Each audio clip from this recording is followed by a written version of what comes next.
ओम नमः शिवाय भक्तों, आत्मकथा चैनल में आप सभी को स्वागत है।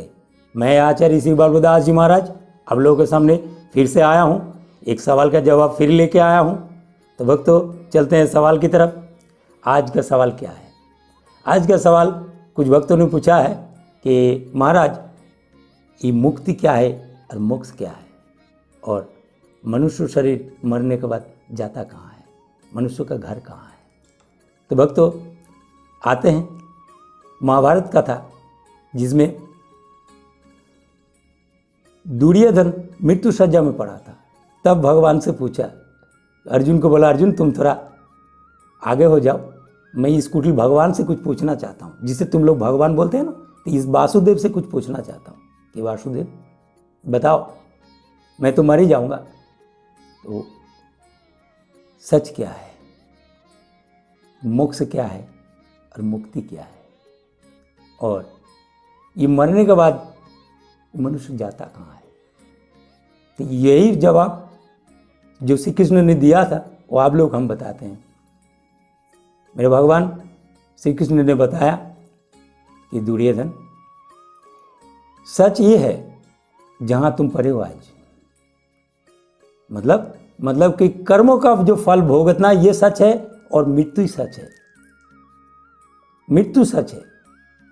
चाहे देखिए भक्तों, आपका 4 चक्का गाड़ी ना भी हो सकता है, बैंक में 1 करोड़ रुपया ना भी हो सकता है, बहुत बड़ा बिल्डिंग आपका ना भी हो सकता है, आपका बहुत खूबसूरत पत्नियाँ ना भी हो सकता है, अब शादी करने के बाद 6-7 लड़का ना भी हो सकता है, लेकिन मृत्यु आपको जरूर होगी। मृत्यु ही सच है और मृत्यु भगवान है। तो ये है सच। और मृत्यु का बाद लोग जाता कहाँ है, इस बारे में आपको एक कथा सुनाता हूँ। श्री रामकृष्ण देव को, परमहंस देव को एक सेठ जी ने पूछा था कि सुना है कि माँ काली आपका हाथों से खाना खाती हैं। बोलते हाँ खाते हैं, तो कभी कभी मेरा घर में भेज दिया करो, मैं भी खाना खिलाएंगे, बढ़िया व्यंजन पका के खिला देंगे तुम्हारा माँ काली को। तो बोला जरूर, तो आपका पता बताओ। तो बोलते मैं फलाना जगह में रहता हूँ। तो आप फलाना जगह में रहते हो तो उस जगह का नाम तो होगा, भाई वो घर तो उसमें तो आपका परिवार रहते हैं, आप कहाँ रहते हो? ये सुबह से लेके दोपहर तक ये दुकान में रहते हैं। बोलते ये तो आपका व्यापार का जगह है, आप कहाँ रहते हो? तो मैं कहाँ रहूँगा? बोलते आप रहते कहाँ हो, आपका रहने की जगह कहाँ है?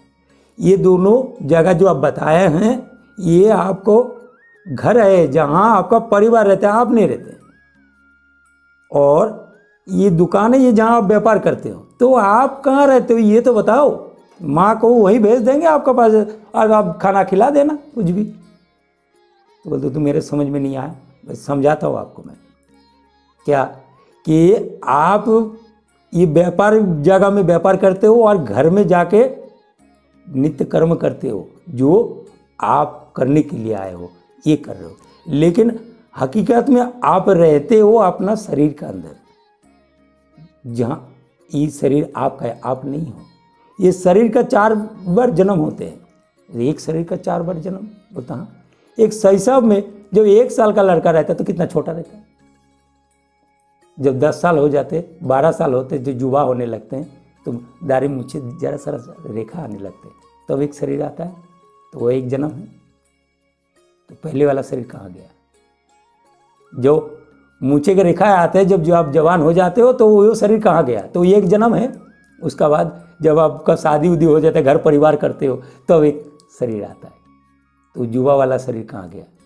आज दाढ़ी उड़ी सफ़ेद हो गया, कुछ दिन बाद और बुरा हो जाओगे, तो वो वाला शरीर कहाँ गया? तो इस तरह 4 बार मनुष्य शरीर के जन्म होते हैं। और ये मनुष्य जाता कहाँ है? मनुष्य का जाने का एक ही जगह है, वो शमशान है। देखो, अगर एक घर आपका है, जो घर में आप रहते हो, वो आप बता रहे हो कि मैं घर में रहता हूँ, फलाना घर मेरा है, अब 2 करोड़ रुपया खर्चा करके मार्बल टाइल्स लगा के घर बनाया है, अब मर जाने के बाद कितना देर तक आप उस घर में रह पाओगे ये बताओ? तुरंत आपको ले जाके शमशान पहुंचा दिया जाएगा, क्योंकि वही आपका घर है। मनुष्य का घर वही शमशान है जो हम लोग सब जाते हैं। शमशान ही हमारा आखिरी यात्रा होता है, अंतिम यात्रा जो है वो शमशान है, और वही हमारा घर है। बोलो तो वहाँ माँ को भेज देते हैं, और वहाँ जाने के लिए आपको इंतज़ार करना पड़ेगा। तो बात ये है कि हमारा घर है शमशान। तो ये हो गया घर की बात कि मनुष्य जाता कहाँ है, मनुष्य शमशान जाते हैं। और रहा बात मुक्ति का, ये मुक्ति क्या चीज़ है? ये मुक्ति है जैसे आप व्यापारी हो, सुबह दुकान खोल लिया, रात को दुकान बंद कर दिए, और बंद करने के बाद घर चले गए, तो उस दिन के लिए आपको मुक्ति मिल गया। और फिर दोबारा सुबह फिर दुकान खोलना पड़ेगा। आप ऑफिस में नौकरी करते तो बड़ा ऑफिसर हो, सुबह 10 बजे आपको ऑफिस में ज्वाइन करना है, 5 बजे छुट्टी हो जाते हैं, फिर घर चले जाते हो, मतलब ऑफिस छुट्टी हो गई, आपको मुक्ति मिल गया। इसी तरह मुक्ति होती है। कैसे? कि आप जो कर्म करते हो ना, वो कर्म के द्वारा आपको शरीर की मुक्ति होती है,